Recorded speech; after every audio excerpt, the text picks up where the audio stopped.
Friends, welcome back to my YouTube channel study career point. I hope you all are doing well. Start करते हैं। देखिए हमारे आज के प्रीवियस ईयर के क्वेश्चन पेपर्स के साथ। तो देखिए यहाँ पर मैंने हर एक जो आपका टॉपिक है उससे रिलेटेड आपके 10 क्वेश्चंस लिए हैं यहाँ पर, ठीक है। चाहे वो हिंदी हो, CDP हो, सोशल साइंस हो, ठीक है, इंग्लिश की पैडागोजी आपकी ली गई है, ठीक है। तो स्टार्ट करते हैं देखिए हमारे फर्स्ट क्वेश्चन के साथ। तो देखिए इसकी एक क्लास मैं आपके ऑलरेडी कल डाल चुकी हूँ, ठीक है। आज आपकी नेक्स्ट क्लास है। स्टार्ट करते हैं देखिए फर्स्ट क्वेश्चन से। तो देखिए पहले आपका CDP के क्वेश्चंस करते हैं। जीन पियाजे के संज्ञानात्मक विकास के सिद्धांत के अनुसार अधिकांश बच्चे किस अवस्था में वस्तुओं को श्रेणियों में व्यवस्थित करने में सक्षम हो जाते हैं। तो देखिए according to Jean Piaget's theory of cognitive development at which stage can most children organise think और ऑब्जेक्ट इनटू कैटेगरीज। तो देखिए बच्चे CCS कब सीख जाते हैं? क्लासिफिकेशन, कंजर्वेशन और सीरिएशन। तो वो आपका सीख जाते हैं कंक्रीट ऑपरेशनल स्टेज में, ठीक है। तो यहाँ पर आपका मूर्त सक्रियात्मक अवस्था सही आंसर हो जाएगा। चलते हैं देखिए नेक्स्ट पर। देखिए नेक्स्ट है, किस चरण में बच्चे मूर्त समस्याओं को तर्कपूर्ण ढंग से सुलझा पाते हैं परंतु उन्हें निगनात्मक सोच करने में कठिनाई होती है। तो देखिए जब बच्चे क्या करते हैं, लॉजिक करना सीख जाते हैं, वो कौन सी स्टेज होती है? तो वो होती है आपकी कंक्रीट ऑपरेशनल स्टेज। देखिए कंक्रीट प्रॉब्लम को लॉजिक के थ्रू ये क्या कर लेते हैं, सॉल्व कर लेते हैं। तो वो कौन से स्टेज में होता है? तो वो होता है आपका कंक्रीट ऑपरेशनल स्टेज में। चलते हैं देखिए नेक्स्ट पर। देखिए नेक्स्ट है, सीखने के लिए सार्वभौमिक डिज़ाइन के सफल कार्यान्वयन के लिए कई तरीके महत्वपूर्ण हैं। तो देखिए multiple ways of dash are of importance for successful implementation of universal design for learning. तो देखिए यहाँ पर क्या हो सकते हैं? रिप्रेजेंटेशन, एक्शंस, इंगेजमेंट या फिर लेबलिंग। तो देखिए लेबलिंग तो यहाँ पर बिल्कुल गलत है, प्रतिनिधित्व यहाँ पर नहीं होगा, लेकिन क्रिया और संलग्नता जो आपका एक्शन और इंगेजमेंट है, इनके हम कई प्रारूप जो है वो इंपॉर्टेंट जो सक्सेसफुल इम्प्लीमेंटेशन होती है उसके लिए यूज़ कर सकते हैं। लेकिन यहाँ पर क्या है, यहाँ पर एक ही आंसर आपको करना है, इसलिए यहाँ पर आपको 1 मार्क्स दिया था CTET ने, ठीक है। यहाँ पर एक्शन भी हो सकता है, इंगेजमेंट भी हो सकती है, ठीक है। क्रिया करके भी बच्चे सीखते हैं और इंगेजमेंट करके भी बच्चे क्या करते हैं, ज़्यादा सीखते हैं। तो यहाँ पर आपके दोनों ही पॉइंट सही हो जाएंगे। चलते हैं देखिए नेक्स्ट पर। देखिए नेक्स्ट है, विद्यार्थियों के अर्थपूर्ण अधिगम को बढ़ावा देने के लिए निम्नलिखित में से किस प्रक्रिया के लिए बच्चों को प्रोत्साहित नहीं करना चाहिए? देख किस प्रक्रिया के लिए नहीं करना चाहिए? अन्वेषण और प्रयोग के लिए, परासंज्ञान के लिए, चर्चा और बहस के लिए, फिर निष्क्रिय श्रवण के लिए। तो देखिए अगर हम एक्सपेरिमेंटेशन, एक्सप्लोरेशन कर रहे हैं, बिल्कुल अच्छा है। मेटाकॉग्निशन, अपने आप की चीज़ों को पहचानना, बिल्कुल सही है। डिस्कशन एंड डिबेट, ये भी आपका सही है, लेकिन पैसिव लर्निंग आपकी नहीं होती, पैसिव लिसनिंग नहीं होती। वहाँ पर बच्चा क्या कर रहा है? वहाँ पर बच्चा निष्क्रिय है, बिल्कुल चुप होकर बैठा है, ठीक है। तो यहाँ पर आपका ऑप्शन नंबर 4 जो है वो बिल्कुल सही होगा। चलते हैं देखिए नेक्स्ट पर। देखिए नेक्स्ट है, राष्ट्रीय शिक्षा नीति 2020 जैसी शिक्षा की समकालीन नीतियाँ बच्चों में कौन से कौशल विकसित करने का प्रस्ताव करती हैं? तो देखिए समालोचनात्मक चिंतन, स्मरण और पुनरुत्थान, परीक्षा के लिए सीखना या फिर रटना। तो देखिए यहाँ पर जो NEP पॉलिसी है वो किस चीज़ पर ज़्यादा जोर देती है? तो वो है आपका क्रिटिकल थिंकिंग। क्या है आपका? Critical thinking. ऑप्शन नंबर 1 जो होगा वो यहाँ पर आपका बिल्कुल सही हो जाएगा। चलते हैं देखिए नेक्स्ट पर। देखिए नेक्स्ट है, कथन A है, समस्या समाधान पढ़ाते समय शिक्षकों को चाहिए कि वे बच्चों को अपनी सोच के बारे में सोचने और सीखने के तरीके पर ध्यान केंद्रित करने के लिए हतोत्साहित। देखिए जहाँ पर भी डिस्करेज आपको करना हो वो पैडागोजी में गलत होता है, ठीक है। तो ये तो आपका गलत हो जाएगा। संज्ञानात्मक क्षमताओं का विकास समस्या समाधान में बाधा डालता है। देखिए संज्ञानात्मक क्षमताओं का जो विकास है वो प्रॉब्लम सॉल्विंग में बाधा डालता है, ये भी आपका यहाँ पर क्या है? गलत है। तो देखिए यहाँ पर दोनों ही पॉइंट आपके क्या हो जाएंगे? गलत हो जाएंगे। ऑप्शन नंबर 4 जो है वो यहाँ पर आपका बिल्कुल सही होगा। चलते हैं देखिए नेक्स्ट पर। देखिए नेक्स्ट है, जब कोई विद्यार्थी किसी समस्या को एक ही तरीके से निरूपित करने में अटक जाता है तो वह क्या कहलाया जाता है? तो देखिए जब कोई विद्यार्थी क्या करता है, एक ही जो प्रेजेंटेशन है उसमें क्या करता है, अटक जाता है, तो वो क्या कहलाती है? पश्चगामी युक्ति का संचालन, कार्यात्मक स्थिरता, अनुक्रिया या फिर अनुरूपी चिंतन। तो देखिए यहाँ पर वो क्या हो जाता है? तो वो हो जाती है आपकी एनालॉजिकल थिंकिंग। क्या होती है? Analogical thinking. तो देखिए यहाँ पर आपका ऑप्शन नंबर 4 जो होगा वो बिल्कुल सही हो जाएगा। चलते हैं देखिए नेक्स्ट पर। देखिए नेक्स्ट है, कथन A है, शिक्षकों को मध्य विद्यालय के छात्रों को विस्तार से बताना चाहिए कि उन्हें क्या करना है, जिसमें क्या, कैसे और कब सीखना है। तो देखिए ये जो शिक्षक है वो मध्य विद्यालय के बच्चों को समझाएंगे, तो ये तो आपका देखिए गलत है यहाँ पर कि हर चीज़ को विस्तार से बताएंगे वो बच्चों को। मिडिल स्कूल के बच्चों में अपने अधिगम को स्वयं नियमन करने की क्षमता नहीं होती। तो देखिए ये भी आपका यहाँ पर गलत हो जाएगा। जो मिडिल स्कूल के बच्चे हैं वो अपना स्वयं नियमन खुद से कर सकते हैं, ठीक है। उनको हर चीज़ एक्सप्लेन करने की ज़रूरत नहीं पड़ती। तो यहाँ पर देखिए दोनों ही कथन आपके क्या हो जाएंगे? गलत हो जाएंगे। ऑप्शन नंबर 4 जो हो जाएगा वो यहाँ पर आपका सही हो जाएगा। चलते हैं देखिए नेक्स्ट पर। देखिए नेक्स्ट है, निम्न में से कौन सा कारक सीखने को प्रभावित करता है? देखिए कौन सा कारक है? छात्र का सामाजिक सांस्कृतिक संदर्भ, छात्र की आयु, एक अवधारणा को पढ़ाने के लिए शैक्षणिक रणनीतियाँ, या फिर छात्र की क्षमता के बारे में शिक्षक का विश्वास। तो देखिए यहाँ पर चारों ही कारक जो है वो आपके बिल्कुल सही हैं। ऑप्शन नंबर 4 जो हो जाएगा वो आपका बिल्कुल सही हो जाएगा। चलते हैं देखिए नेक्स्ट पर। देखिए नेक्स्ट है योग्यता को और असफलता को किस रूप में सोचना छात्रों को अधिक प्रयास करके अधिक मेहनत करने के लिए प्रेरित करता है। तो देखिए यहाँ पर क्या चीज़ होगी जो आपकी अधिक प्रेरित करती है बच्चे को। तो देखिए क्या होगा यहाँ पर, तो देखो स्थिर अपमानजनक स्थिर सीखने का अवसर, वृद्धिशील अपमानजनक या फिर वृद्धिशील सीखने का अवसर। तो देखिए जो थिंकिंग होती है, thinking of ability as incremental and failure as opportunity to learn motivate the student. देखिए यहाँ पर क्या हो जाएगा, योग्यता को वृद्धिशील और असफलता को सीखने के अवसर के रूप में सोचना छात्रों को अधिक प्रयास करके अधिक मेहनत करने के लिए प्रेरित करता है। तो देखिए यहाँ पर आपका ऑप्शन नंबर 4 जो हो जाएगा वो आपका बिल्कुल सही हो जाएगा। चलते हैं देखिए नेक्स्ट पर। देखिए यहाँ से आपका एसएसटी स्टार्ट हो रहा है, ठीक है, यहाँ से क्या हो रहा है आपका एसएसटी स्टार्ट हो रहा है। एसएसटी का फर्स्ट क्वेश्चन है, देखिए निम्नलिखित का सुमेल कीजिए और उपयुक्त विकल्प को चुनें। तो देखिए सत्यशोधक समाज, सतनामी आंदोलन, मथुआ पंथ और स्वाभिमान आंदोलन कब किसके नेतृत्व में हुए थे। तो देखिए यहाँ पर मिलान आपको करने हैं, ठीक है। तो देखिए देखते हैं। तो देखिए जो आपका सत्यशोधक समाज है वो आपका किससे संबंधित था। तो देखिए जो सत्यशोधक समाज है वो आपका ज्योतिराव फूले, किनसे, ज्योतिबा फूले, ठीक है। सेकंड आपका कौन सा हो जाएगा, सतनामी आंदोलन। देखिए सतनामी आंदोलन जो है वो आपका किससे संबंधित है, वो है आपके घासी दास। जो आपका मथुआ पंथ है, मथुआ पंथ आपका हरिदास ठाकुर। और जो आपका स्वाभिमान आंदोलन है वो ईवी रामास्वामी नायकर, ठीक है। तो यहाँ पर आपका कौन सा पॉइंट सही हो जाएगा, तो वो है आपका ऑप्शन नंबर 2 आपका सही मिलान हो जाएगा। चलते हैं देखिए नेक्स्ट पर। देखिए नेक्स्ट क्वेश्चन है, शुरुआत में महात्मा गांधी नमक आंदोलन में महिलाओं की भागीदारी के पक्ष में नहीं थे। निम्नलिखित में से किसने उन्हें महिलाओं को आंदोलन में जोड़ने की स्वीकृति देने के लिए मनाया। तो देखिए वो कौन थे, अंबाबाई थी, पंडिता रमाबाई, ताराबाई शिंदे, सरोजनी नायडू। तो देखिए यहाँ पर जो आपका करेक्ट आंसर है वो क्या हो जाएगा, तो वो थे आपके सरोजनी नायडू, ठीक है। यहाँ पर ऑप्शन नंबर 4 जो हो जाएगा वो आपका बिल्कुल सही हो जाएगा। चलते हैं देखिए नेक्स्ट पर। देखिए नेक्स्ट है, निम्नलिखित परतों में से वायुमंडल की कौन सी परत में उल्का पिंड जल जाते हैं। देखिए कौन सी परत है जिसमें उल्का पिंड जल जाते हैं, तो वो कौन सी होती है, समताप मंडल होती है, शोभ मंडल होती है, वायुमंडल होती है, फिर बहिर्मंडल होती है। तो देखिए यहाँ पर जो आपका करेक्ट आंसर है वो क्या हो जाएगा, तो देखिए जहाँ पर उल्का पिंड जल जाते हैं वो होता है आपका मीसोस्फीयर। क्या होता है आपका मीसोस्फीयर। तो देखिए यहाँ पर ऑप्शन नंबर 4 जो हो जाएगा वो आपका बिल्कुल सही हो जाएगा। चलते हैं देखिए नेक्स्ट पर। देखिए नेक्स्ट है, which are the cities connected by golden quadrilateral. देखिए स्वर्ण चतुर्भुजीय मार्ग द्वारा जुड़े हैं कौन से शहर।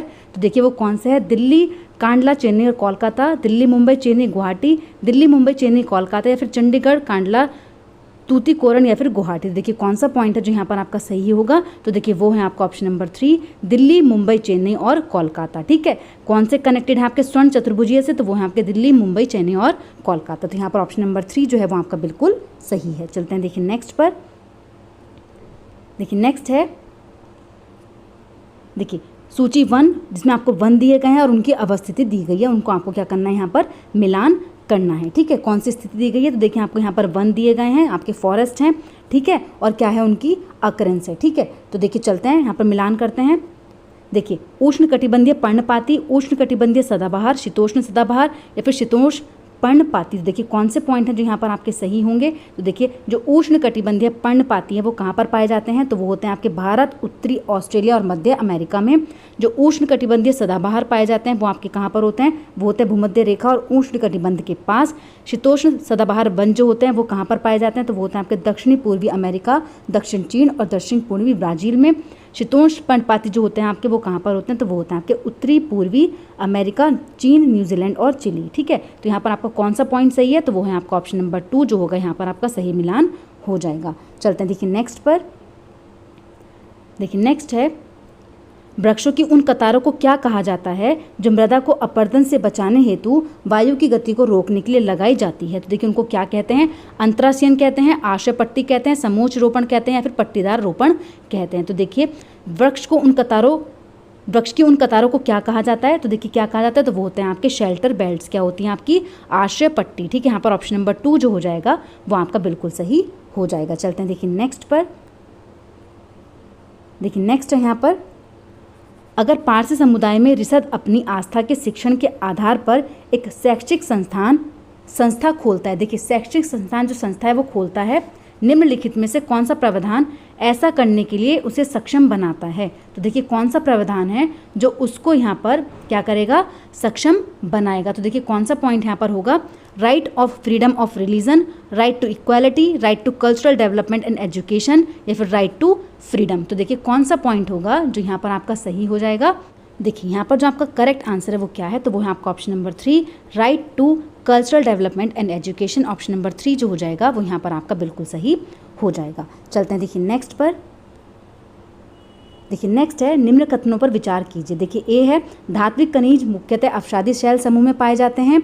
तो देखिए जो धात्विक खनिज होते हैं वो अवसादी शैल समूह में पाए जाते हैं। तो देखिए तो आपका बिल्कुल गलत हो जाएगा। यहाँ पर खनिज ईंधन जैसे कोयला और पेट्रोलियम भी अवसादी स्तर में पाए जाते हैं। तो देखिए यहाँ पर बी पॉइंट जो है वो आपका बिल्कुल सही है, लेकिन ए क्या है यहाँ पर गलत है। तो देखिए ऑप्शन नंबर 4 जो हो जाएगा वो यहाँ पर आपका बिल्कुल सही हो जाएगा। ए तो गलत है लेकिन बी क्या है यहाँ पर सही है। चलते हैं देखिए नेक्स्ट पर। देखिए नेक्स्ट है who among the following said English education has enslaved us. देखिए निम्नलिखित में से किसने कहा कि अंग्रेजी शिक्षा ने हमें गुलाम बना दिया है। तो देखिए किसने कहा, मौलाना अबुल कलाम आज़ाद ने, रविंद्रनाथ टैगोर ने, दादा भाई नौरोजी या फिर महात्मा गांधी। तो देखिए यहाँ पर जो आपका करेक्ट आंसर है वो क्या है, तो वो है आपका ऑप्शन नंबर 4 महात्मा गांधी। ठीक है, यहाँ पर ऑप्शन नंबर 4 जो हो जाएगा वो आपका बिल्कुल सही हो जाएगा। चलते हैं देखिए नेक्स्ट क्वेश्चन पर। देखिए नेक्स्ट है चोलकालीन कांस्य मूर्तियाँ लुप्त मोम तकनीक से बनाई जाती थीं। इस तकनीक का अनुसरण करते हुए सबसे पहले प्रतिमा बनाने हेतु किस पदार्थ का प्रयोग किया गया था। तो देखिए कौन से पदार्थ का यहाँ पर प्रयोग किया गया था, मिट्टी, मोम, पिघली हुई धातु, पक्की मिट्टी। तो देखिए कौन सा पॉइंट है जो यहाँ पर आपका सही होगा, तो देखिए कौन सा पॉइंट है, तो वो है आपका मोम। ऑप्शन नंबर 2 जो हो जाएगा वो आपका यहाँ पर बिल्कुल सही हो जाएगा। चलते हैं देखिए नेक्स्ट पर। देखिए नेक्स्ट है हु फाउंड आर्य समाज। देखिए आर्य समाज की स्थापना किसने की, तो देखिए आर्य समाज की स्थापना है जो वो किसने की थी, राजा राम मोहन रॉय ने, वीरेशलिंगम पतल्लू ने, स्वामी दयानंद सरस्वती ने, या फिर ईश्वर चंद्र विद्यासागर ने। तो देखिए यहाँ पर जो आपका करेक्ट आंसर है वो क्या है, तो वो है आपका ऑप्शन नंबर 3 स्वामी दयानंद सरस्वती ने। ठीक है, ऑप्शन नंबर 3 जो हो जाएगा वो यहाँ पर आपका बिल्कुल सही हो जाएगा। चलते हैं देखिए नेक्स्ट पर। देखिए यहाँ से आपका हिंदी स्टार्ट हो रहा है। ठीक है, हिंदी का जो आपका पेडागोजी है, सिर्फ पेडागोजी के क्वेश्चन आज आपके यहाँ पर लिए गए हैं। स्टार्ट करते देखिए हमारे फर्स्ट क्वेश्चन से। तो देखिए फर्स्ट क्वेश्चन है विद्यार्थियों को अच्छे वाचन के लिए परीक्षित करने हेतु कौन सी युक्ति प्रयुक्त नहीं करनी चाहिए। तो देखिए कौन सी युक्ति है जिसका प्रयोग नहीं करना चाहिए, सही उच्चारण का प्रदर्शन करके, जीवा व होठ की सही दशा का अभ्यास करके, शब्दों का अनुसरण करने के लिए देखने का अभ्यास करके, या फिर शिक्षार्थियों को 1 मिनट बोलने का अवसर देना जिससे उसकी गलती की पहचान हो सके। तो देखिए कौन सा पॉइंट होगा जो यहाँ पर आपका सही नहीं है, तो देखिए सही उच्चारण का प्रदर्शन करके बिल्कुल सही है, जीवा व होठ की सही दिशा का अभ्यास करके ये भी सही है, शिक्षार्थी को 1 मिनट बोलने का अवसर देना जिससे उसकी गलती की पहचान हो सके, लेकिन शब्दों का अनुसरण करने के लिए देखने का अभ्यास करना, तो आपका क्या होगी, आपका यहाँ पर रेक्टिफिकेशन है। ठीक है, रोट लर्निंग है, तो रोट लर्निंग को जो पेडागोजी है वो प्रमोट नहीं करती है। ठीक है, तो यहाँ पर कौन सा नहीं है, तो वो है आपका ऑप्शन नंबर 3। ऑप्शन नंबर 3 जो हो जाएगा वो आपका यहाँ पर सही हो जाएगा। चलते हैं देखिए नेक्स्ट पर। देखिए नेक्स्ट है ग्राह्य भाषा कौशल कौन से होते हैं। देखिए जो ग्राह्य भाषा कौशल होते हैं वो कौन से होते हैं, भाषा का प्रयोग करते समय स्वयं को सही करने में सक्षम, व्याकरणिक संरचनाओं का सटीक उपयोग, विभिन्न शैलियों में लेखन, सूचनाओं के लिए श्रवण व पठन। तो देखिए कौन सा पॉइंट है जो यहाँ पर आपका सही है, तो देखिए कौन सा हो जाएगा, ग्राह्य भाषा कौशल जो होते हैं वो होते हैं आपके सूचनाओं के लिए श्रवण और पठन। क्या हो जाता है आपके सूचनाओं के लिए जो श्रवण और पठन होते हैं, जो आपका सुनना और पढ़ना होता है वो क्या होता है, वो आपका ग्राह्य भाषा कौशल होता है। ठीक है, तो यहाँ पर ऑप्शन नंबर 4 जो है वो आपका बिल्कुल सही है। चलते हैं देखिए नेक्स्ट पर। देखिए उपचारात्मक अध्यापन का क्या उद्देश्य है। देखिए जो उपचारात्मक अध्यापन होता है उसका क्या उद्देश्य होता है, वर्तमान कार्यनीति में व्याकरण शुरू करना, विद्यार्थियों के ज्ञान का परीक्षण, शिक्षार्थियों ने जिन व्याकरणिक इकाइयों को सही तरह से नहीं सीखा है उनका पुनः शिक्षण करना, या फिर शिक्षार्थियों को व्याकरण पढ़ाना। तो देखिए कौन सा पॉइंट होगा जो यहाँ पर आपका सही है, तो देखिए जो आपका रेमेडियल होता है, जो आपका उपचारात्मक अध्यापन होता है उसमें क्या करते हैं, जो बच्चे की कमी रह जाती है उसको फिर से उन कमियों को रिमूव करना। ठीक है, तो यहाँ पर देखिए ऑप्शन नंबर 3 जो है वो आपका बिल्कुल सही है, शिक्षार्थियों ने जिन व्याकरणिक इकाइयों को सही तरह से नहीं सीखा उनका पुनः शिक्षण कराना। ठीक है, चलते हैं देखिए नेक्स्ट पर। देखिए नेक्स्ट है यहाँ पर एक जापानी विद्यार्थी अंग्रेजी, फ्रेंच और जापानी भाषा प्रभावपूर्ण बोल लेती है, संभाव्यता यह है भाषा एक शिक्षार्थी है, एकल भाषी है, बहुभाषिक है या फिर द्विभाषिक है। तो देखिए यहाँ पर जो आपका सही आंसर हो जाएगा वो क्या हो जाएगा, तो वो है आपका ऑप्शन नंबर 3। वो क्या है, वो आपके बहुभाषिक है, क्या है आपके मल्टीलिंगुअलिज्म है। ठीक है, तो यहाँ पर ऑप्शन नंबर 3 जो है वो आपका बिल्कुल सही है। चलते हैं देखिए नेक्स्ट पर। विद्यालय में भाषा शिक्षण पाठ्य पुस्तकों के अलावा भी होना चाहिए। इस कथन के आलोक में आप मिडिल विद्यालय के शिक्षार्थियों के भाषा अधिगम को समृद्ध करने के लिए किस प्रकार के संसाधन व गतिविधि का प्रयोग करेंगे। तो देखिए कौन सी गतिविधियों का आप यहाँ पर यूज़ करेंगे।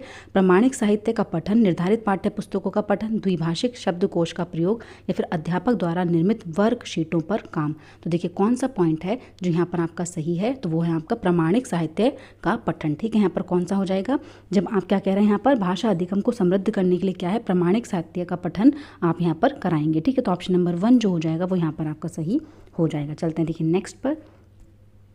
एक वाक विकार है जिससे शब्द एक ही शब्द बार बार दोहराने से वाचन का प्रभाव बाधित होता है। देखिए कौन सी चीज़ है जिसमें एक ही शब्द बार बार दोहराने से वाचन का जो है प्रभाव बाधित होता है। हकलाना, त्रुटिपूर्ण उच्चारण, अफेजिया या फिर डिस्फेजिया। तो देखिए कौन सा विकार होता है यहाँ पर, तो वो कौन सा होता है, वो होता है आपका हकलाना। क्या होता है, हकलाना। ऑप्शन नंबर 1 जो हो जाएगा वो यहाँ पर आपका सही हो जाएगा। चलते हैं देखिए नेक्स्ट पर।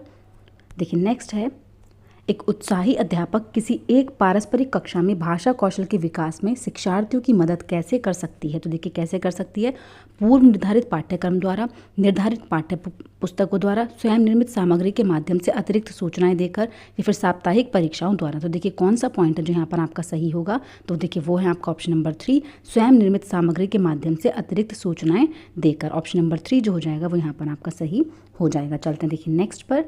देखिए नेक्स्ट है, लेखन विचारणीय रूप से जटिल चिंतन प्रक्रिया है, हालांकि अच्छे लेखन के लिए किसकी ज़रूरत नहीं है। देखिए यहाँ पर नहीं है आपसे पूछा है।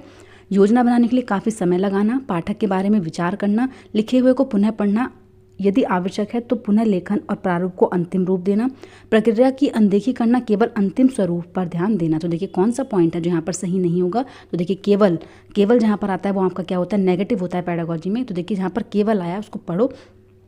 जो प्रक्रिया होती है उसको अनदेखी करना, केवल अंतिम स्वरूप पर ध्यान देना। तो देखिए सिर्फ अंतिम स्वरूप पर ध्यान देना ही यहाँ पर उद्देश्य नहीं है। तो यहाँ पर ऑप्शन नंबर 4 जो हो जाएगा वो आपका बिल्कुल सही हो जाएगा। चलते हैं देखिए नेक्स्ट पर।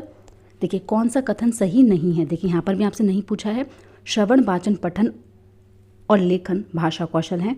लिखित भाषा बाचिक भाषा से भिन्न हो सकती है। लेखन आनंद के लिए है, अतः यह पाठक निर्देशित नहीं है। वाचन योजनाबद्ध नहीं हो सकता, पर लेखन में बहुत भली भांति योजना बनाने की ज़रूरत है। तो देखिए कौन सा पॉइंट है जो यहाँ पर आपका सही नहीं है। तो देखिए श्रवण, वाचन, पठन और लेखन भाषा कौशल होते हैं, बिल्कुल सही है। लिखित भाषा बाचिक भाषा से भिन्न हो सकती है, बिल्कुल सही है। वाचन योजनाबद्ध नहीं हो सकता, पर लेखन में बहुत भली भांति योजना बनाने की ज़रूरत है। लेकिन कौन सा नहीं है, तो वो है आपका ऑप्शन नंबर 3। लेखन जो है वो आनंद के लिए है, यह पाठक निर्देशित नहीं है। तो देखिए ये आपका गलत हो जाएगा। ऑप्शन नंबर 3 जो है वो यहाँ पर आपका सही है। चलते हैं देखिए नेक्स्ट पर। देखिए नेक्स्ट है, किसी अध्यापक को कक्षा 8 के विद्यार्थियों को लेखन कौशल संबंधी शिक्षण देने के लिए पाठ योजना बनाते समय किस काम से बचना चाहिए। तो देखिए किस काम से यहाँ पर बचना चाहिए। देखिए बचने के लिए बोला किस काम से बचना चाहिए।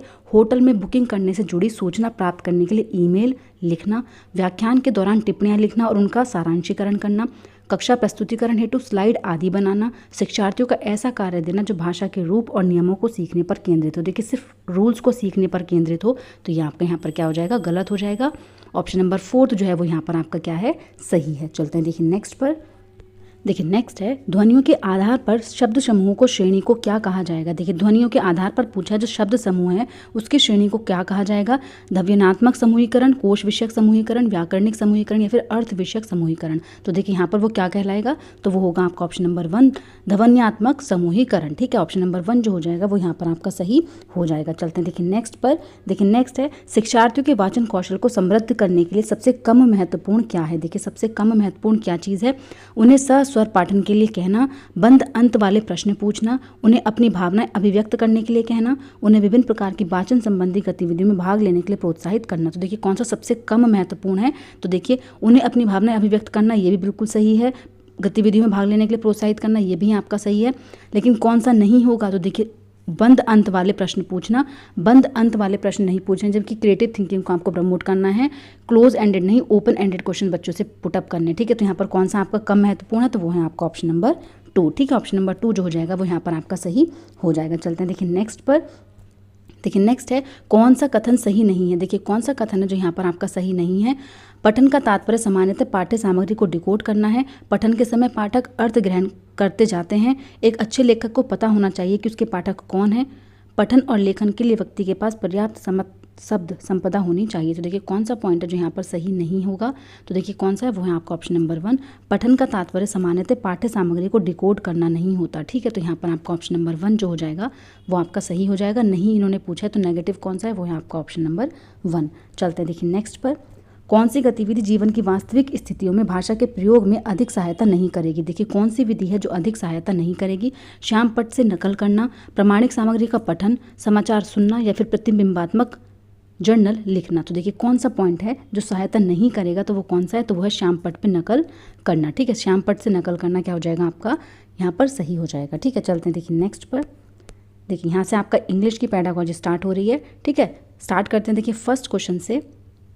देखिए विच one of the following is not a typical step in A speaking lesson for advance learners. देखिए कौन सा स्टेप जो है यहाँ पर नहीं है।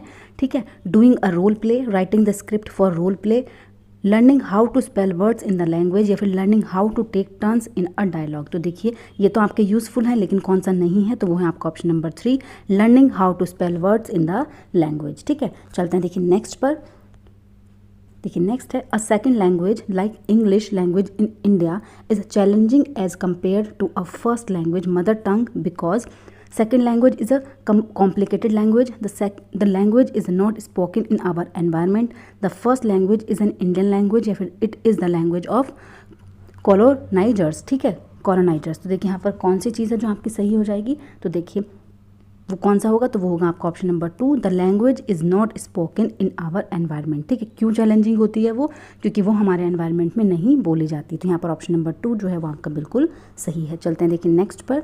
The emphasis of grammar in context is on. तो देखिए internalising the rules of language, memorising the rules of language, translating the content, organisation of rules. ठीक है, तो देखिए यहाँ पर कौन सा पॉइंट है जो आपका एम्फेसिस करता है of grammar in the context. तो देखिए कौन सा हो जाएगा, तो वो है आपका internalising the rules of language. क्या हो जाएगा, internalising the rules of language. चलते हैं देखिए नेक्स्ट पर। देखिए नेक्स्ट है one of the following is not among the fundamental principle guiding education according to NEP 2020। तो देखिए कौन सा है जो इसमें नहीं है। Achieving foundational literacy by grade 3, correspondence between arts and sciences, emphasis on conceptual understanding rather than rote learning, language lesson have no correspondence with other subject। तो देखिए कौन सा है जो यहाँ पर कौन सा है जो नहीं होगा, तो वो कौन सा है, तो वो है आपका option number 4, language lesson have no correspondence with other subject. ठीक है, तो यहाँ पर ऑप्शन नंबर 4 जो हो जाएगा वो आपका बिल्कुल सही हो जाएगा। चलते हैं देखिए नेक्स्ट पर। देखिए नेक्स्ट है एक्सपेरियंशियल लर्निंग डज नॉट इंक्लूड। देखिए जो एक्सपेरियंशियल लर्निंग होती है वो इंक्लूड नहीं करती है। तो देखिए क्या, pedagogy based on experience outside the classroom, comprehensive pedagogy spanning across subjects, competency based learning या फिर learning by rote and memorisation. तो देखिए जहाँ पर भी आपके रोट लर्निंग की बात होती है वो क्या होता है, वो इंक्लूड नहीं है। ठीक है, तो यहाँ पर कौन से पॉइंट है जो आपका सही हो जाएगा, तो वो है आपका option number 4, learning by rote and memorisation. ठीक है, ऑप्शन नंबर 4 जो हो जाएगा वो यहाँ पर आपका सही हो जाएगा। चलते हैं देखिए नेक्स्ट पर। Which one of the statement is not true. तो देखिए teacher must seek help to identify learning disabilities in the class, learning disabilities should be identified as early possible, teachers may help learners with learning disabilities by letting children work at their own pace, such learners require special help which teachers need not extend. देखिए कौन सा point होगा जो यहाँ पर आपका सही है, तो देखिए वो है आपका ऑप्शन नंबर 4 जो आपका यहाँ पर ट्रू नहीं है। देखिए तीनों पॉइंट्स आपके बिल्कुल सही हैं। यहाँ पर ये जो 4th पॉइंट है ये आपका गलत है, क्योंकि देखिए ऐसे लर्नर्स को स्पेशल हेल्प चाहिए होती है विच टीचर्स नीड नॉट एक्सटेंड, जिसको टीचर जो है वो एक्सटेंड नहीं करते। तो देखिए यहाँ पर क्या है, आपका ऑप्शन नंबर 4 जो हो जाएगा वो क्या हो जाएगा, गलत हो जाएगा। चलते हैं देखिए नेक्स्ट पर। Identify the most inappropriate classroom practice. देखिए कौन सी है जो सबसे इनएप्रोप्रिएट क्लासरूम प्रैक्टिस है। I do whatever comes to my mind in the class, I choose an authentic text usually something in the news and use that, I use lesson from the last time I taught the class, I bring material from popular culture to the class. तो देखिए कौन सा point जहाँ पर inappropriate है, तो वो है आपका option number 1, I do whatever comes to my mind in the class. ठीक है, तो यहाँ पर क्या हो जाएगा, ये आपका इनएप्रोप्रिएट हो जाएगा। चलते हैं देखिए नेक्स्ट पर। When planning a lesson which one of the following things below is not kept in mind. देखिए कौन सी चीज़ है जो आपको माइंड में नहीं रखनी, तो कौन सी है? Students proficiency level, the time of day of your lesson, complexity of activities, teachers personal biases. तो देखिए कौन सी चीज़ें जो यहाँ पर आपको नहीं रखनी है, तो वो है टीचर्स के बायसेस, कि एक बच्चे के लिए वो ज़्यादा वो करती हैं, दूसरे बच्चे को वो नहीं देखती हैं, तो वो क्या हो जाएगा यहाँ पर आपको नहीं रखना है क्लास में, ठीक है। तो ऑप्शन नंबर 4 जो हो जाएगा वो यहाँ पर आपका सही हो जाएगा। चलते हैं देखिए नेक्स्ट पर। When planning a lesson which of the following question should be lowest in priority. तो देखिए कौन सा क्वेश्चन है जो सबसे प्रायोरिटी में लोएस्ट होगा। What kind of activities should you do last in the lesson if students are fully of energy? What is the cognitive complexity of the lesson? Would the theme be inappropriate for a specific local learner profile? Is there something you can supplement to address the need of students of higher proficiency? तो देखिए कौन सा point है जो यहाँ पर आपका lowest है प्रायोरिटी में, तो कौन सा हो जाएगा? तो वो है आपका option number 3, would the theme be inappropriate for a specific local learner profile. तो देखिए यहाँ पर ऑप्शन नंबर 3 जो हो जाएगा वो आपका बिल्कुल सही हो जाएगा। देखिए नेक्स्ट है, on Monday the listening activity on the impact of conservation efforts on society and the one on the role of colors in our life seems to have no thematic connection with each other.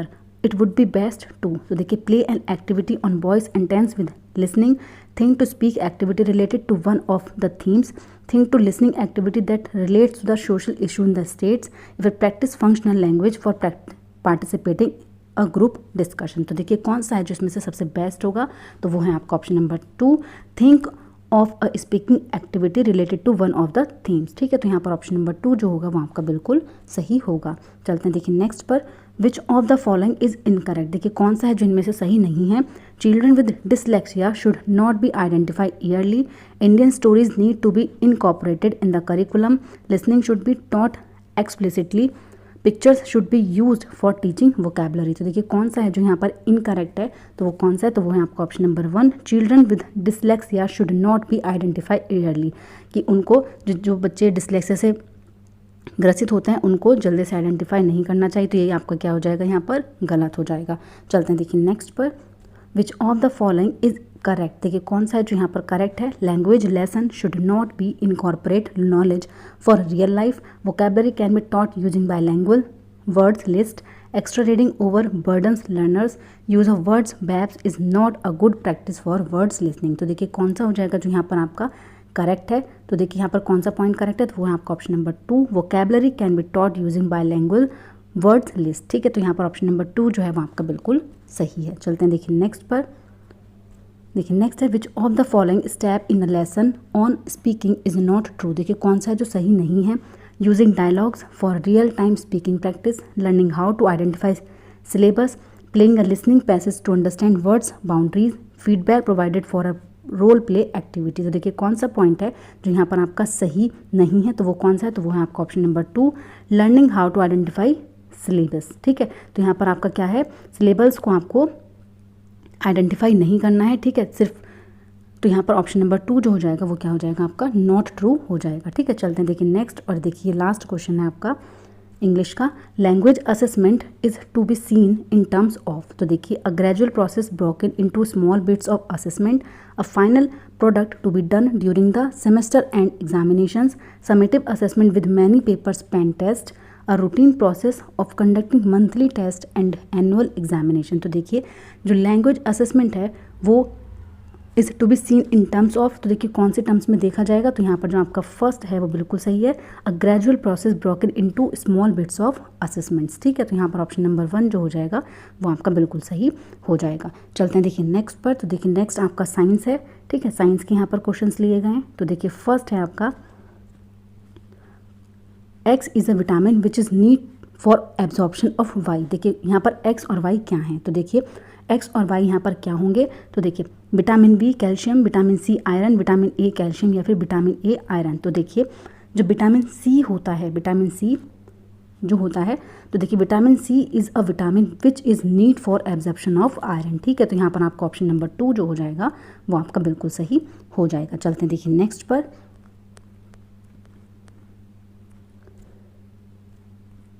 देखिए next है आपका, कोई छात्र एक परख नली में उबले आलू का पेस्ट लेकर उसमें आयोडीन विलयन की कुछ बूंदें डालती है, वह अपनी पुस्तिका में निम्नलिखित कथन लिखती है। तो देखिए आलू का रंग नीला काला हो जाता है और आलू में स्टार्च है। तो देखिए यहाँ पर कौन सा पॉइंट है जो आपका सही होगा।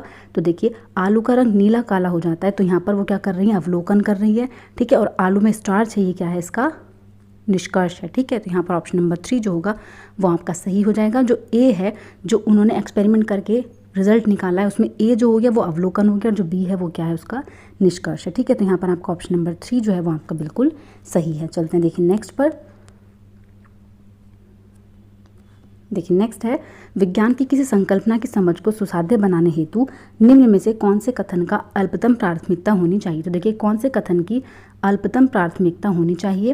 विद्यार्थियों को संकल्पना को परिभाषित करने के लिए कहना, विद्यार्थियों को विशिष्ट उदाहरण द्वारा संकल्पना का सामान्यीकरण करने के लिए कहना, विद्यार्थियों को संकल्पना और गैर उदाहरण देने के लिए कहना, या फिर विद्यार्थियों को उनके अपने शब्दों में संकल्पना को व्याख्या करने के लिए कहना। तो देखिए यहाँ पर आपके तीनों ही पॉइंट्स बिल्कुल सही है, लेकिन परिभाषित करने के लिए कहना सिर्फ, तो वो आपका क्या है यहाँ पर गलत है, ठीक है। तो देखिए कौन सा अल्पतम होना चाहिए, तो वो कौन सा है, तो वो है आपका ऑप्शन नंबर 1। चलते हैं देखिए नेक्स्ट पर। देखिए नेक्स्ट है,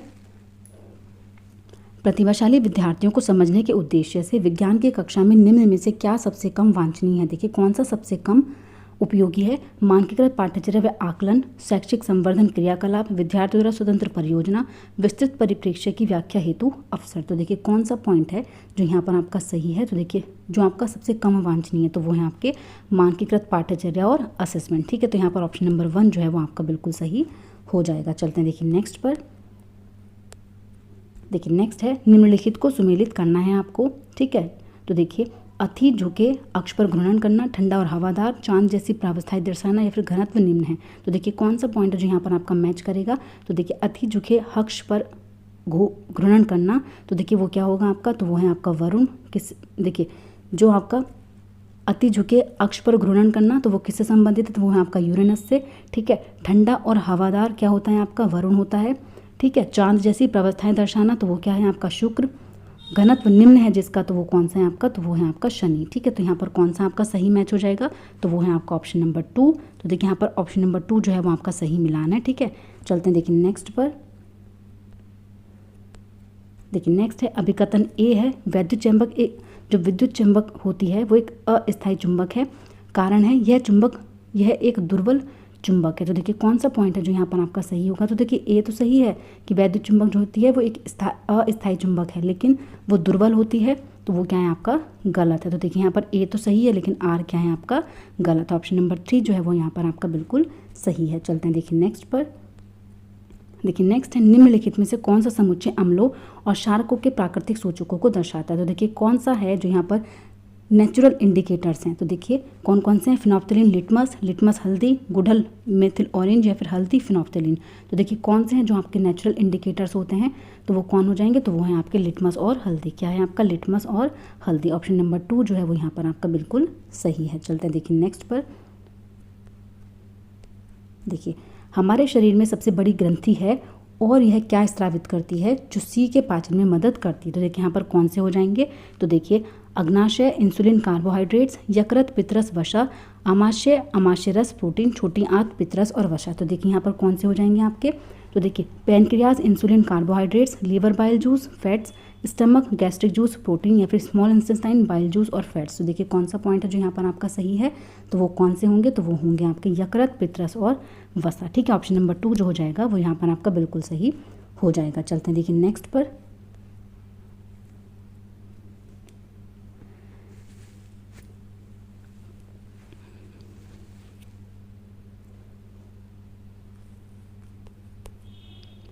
तो देखिए आज का आपका सेशन यहीं पर कंप्लीट होता है। सारे क्वेश्चंस आपके कंप्लीट हो चुके हैं, ठीक है। अगर आपको मेरी क्लास अच्छी लगी हो तो प्लीज़ मेरे चैनल को लाइक करें, सब्सक्राइब करें और शेयर करें। ऐसे ही और वीडियोस के लिए मेरे चैनल पर बने रहिए। Thank you.